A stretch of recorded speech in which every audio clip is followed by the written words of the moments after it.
देखो यार, इस कहानी के जो कैरेक्टर्स हैं ना, उनके नाम यार बड़े अजीब हैं, तो इन लोगों के नाम मैंने अपनी तरफ से रखे हैं। तो चलिए फिर शुरू करते हैं। तो हमें दिखाई जाती है कांता नाम की एक लड़की जो कि कामकाज की तलाश कर रही होती है, इधर से उधर घूम रही होती है और उसको कुछ पोस्टर्स दिखते हैं और वो पोस्टर उठाकर किसी को कॉन्टैक्ट करती है, उससे मीटिंग फिक्स करती है। और हमें दिखाई जाती है कांता। लैला कांता से मिलती है। कांता कहती है कि मेरे पास एक बहुत बड़ा घर है, मतलब मैं वहाँ पर काम करती हूँ, बाई हूँ, और मुझे अपने साथ एक और लड़की की ज़रूरत है जो मेरी काम में मदद कराए।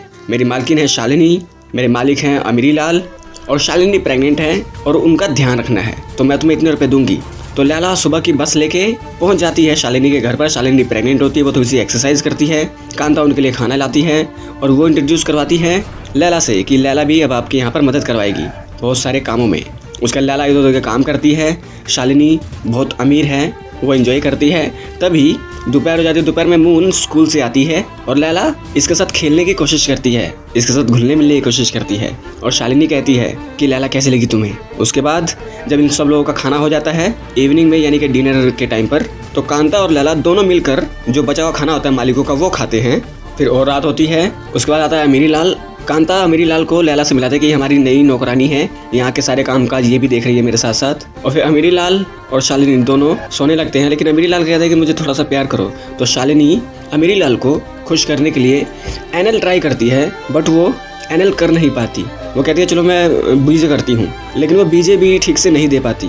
तो अमीरी लाल यहाँ से निकलता है, शालिनी को सुलाकर वो आता है लैला के पास और लैला को कुछ ड्रिंक्स ऑफर करता है। और ड्रिंक्स ऑफर करने के बाद ये उसको बोलता है मुझे बीजे दो। तो लैला इसे नौकरी समझकर उसको बीजे देकर उसको हैप्पी कर देती है। उसका अमीरी लाल कुछ डिटेल निकालता है लैला की, और यहाँ पर लैला थोड़ी सी उदास होती है, उसे ये अच्छा नहीं लगता। फिर मॉर्निंग होती है। मॉर्निंग में लैला शालिनी को कुछ एक्सरसाइज कराती है और वहीं पर अमीरी लाल लैला को लाइन मारता है। लैला भी उसको थोड़ी सी लाइन देती है और फिर लैला मून को कुछ कहानियां सुनाती है और सुनाते सुनाते मून सो जाती है। और फिर रात होती है। अमीरी लाल आता है, वो लैला को कुछ पैसे ऑफर करता है कि ये लो कल के काम के लिए। और फिर रात होती है।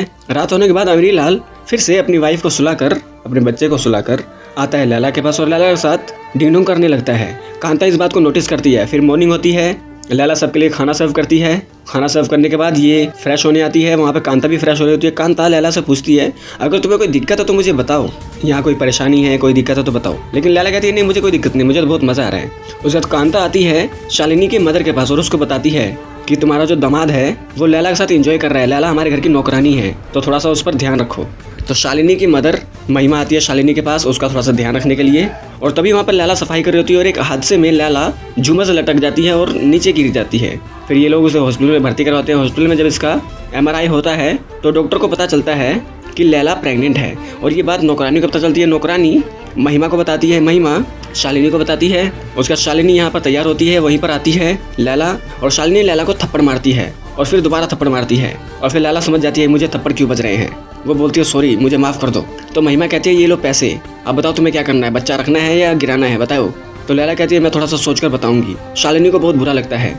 लैला आती है अपने रूम में। कांता इसको समझाने की कोशिश करती है कि बच्चे को गिरा दो, क्योंकि अगर इस दुनिया में आया तो बहुत सारी दिक्कतें होंगी, इनकी फैमिली टूट जाएगी। मून आती है, वो लैला को सॉरी बोलती है कि मेरी माँ ने आपको थप्पड़ मारा, उसके लिए मुझे माफ़ कर दो। उसके बाद महिमा शालिनी को लेकर अपने घर पर आ जाती है और ये घर एकदम खाली और वीरान हो जाता है।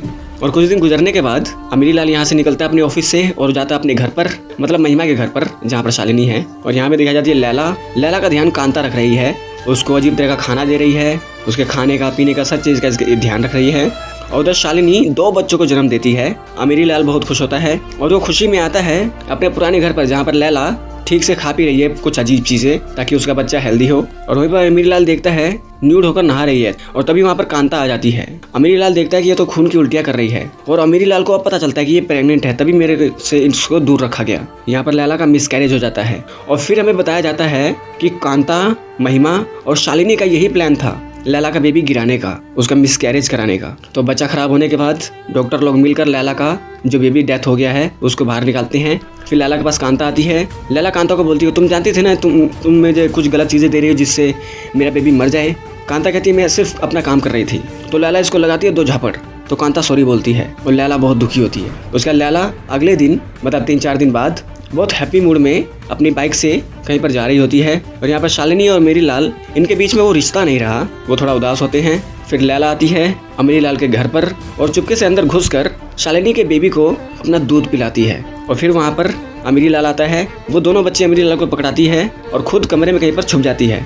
उसके बाद सब लोग यहाँ पर खाना खाते हैं, महिमा, शालिनी, अमीरी लाल, मून। वहीं पर आती है कांता। कांता कहती है कि देखो मैं तुम्हारा काम छोड़कर जा रही हूँ क्योंकि मुझे ये नौकरी नहीं करनी, ये बहुत गलत काम है। तो इसके जाने के बाद ऊपर दिखाई जाती है लैला और वो इन सबको बोलती है कि तुम लोगों ने मेरी जिंदगी हेल कर दी। मेरे पास भी मून जैसा, तुम्हारे पास जो ट्विंस है छोटे छोटे, उन जैसा एक बेबी होता, लेकिन तुम लोगों ने मेरे बेबी को मार दिया और मेरे जीने का क्या मतलब। और वो अपने गले में फांसी लगा के झूमर से लटक कर खुद को आग लगा लेती है और यही चारों के होश उड़ जाते हैं। और सबसे ज्यादा असर होता है मून पर। उसके बाद बहुत दिन गुजर जाते हैं, मून का बर्थडे होता है। ये अमीर लोग मून का बर्थडे सेलिब्रेट करते हैं और हमें दिखाया जाता है कि मून वो मेंटली अब स्टेबल नहीं है, उसे अपने आसपास किसी के होने का एहसास होता है। और यहाँ पर यह फिल्म एंड हो जाती है। तो दोस्तों फिल्म अगर अच्छी लगी तो इस वीडियो को लाइक कर दे, चैनल को सब्सक्राइब कर दे, बेल आइकन दबाएं ताकि अगली बार हम कोई वीडियो डालें आप लोगों के पास उसका नोटिफिकेशन आ जाए। तो मिलते हैं आपके साथ अगली वीडियो में, तब तक के लिए नमस्कार।